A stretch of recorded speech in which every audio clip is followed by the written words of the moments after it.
একটা ব্যস্ত সময় শুরু হতে যাচ্ছে আর্জেন্টিন সুপারস্টার লিওনেল মেসির। জাতীয় দলের ডিউটিতে কিছুদিন পরে আর দম ফেলার ফুরসত পাবেন না এলএমটেন। লাতিন ফুটবল শ্রেষ্ঠত্বের আসর কোপা আমেরিকার জন্য ইতোমধ্যেই লিওকে অধিনায়ক করে প্রাথমিক দল ঘোষণা করেছে আর্জেন্টিনা। সামনে আছে প্রস্তুতি ম্যাচ সহ MLS এর ম্যাচও। নীলসাদা জার্সি গায়ে মেসিকে মাঠে দেখার আগে ভক্তদের জন্য একটা বড় দুঃসংবাদ।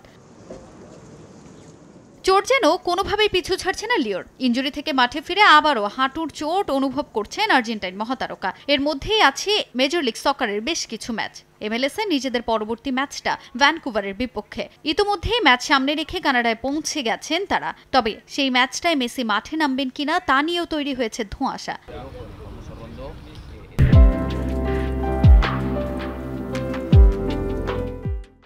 যুক্তরাষ্ট্রের কোপা আমেরিকার প্রস্তুতি হিসেবে গুয়েতামালা ও ইকুয়েডরের বিপক্ষে মাঠে নামবে বিশ্বকাপ জয়ী দলটা। এবার লাতিন শ্রেষ্ঠত্বের আসরে নিজেদের আধিপত্য ধরে রাখতে মরিয়া তারা, আর সেখানে অভিজ্ঞ মেসি মারিয়ারাই বড় ভরসার নাম। তবে হঠাৎ লিওর হ্যামস্ট্রিং ও হাঁটুর চোট বড় চিন্তার কারণ হয়ে দাঁড়িয়েছে আলবিসেলেস্তেদের জন্য।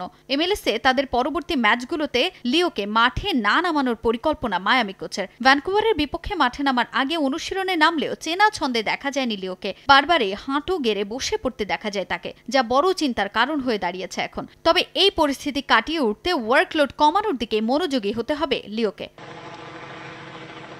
ইন্টার মায়ামি নিজেদের শেষ 10 ম্যাচে অপরাজিত, তাই খানিক নির্ভার কোচ তাতা মার্তিনো। ভ্যানকুভারের বিপক্ষে তাই চোট আক্রান্ত মেসিকে মাঠে না নামানোর পরিকল্পনা তার।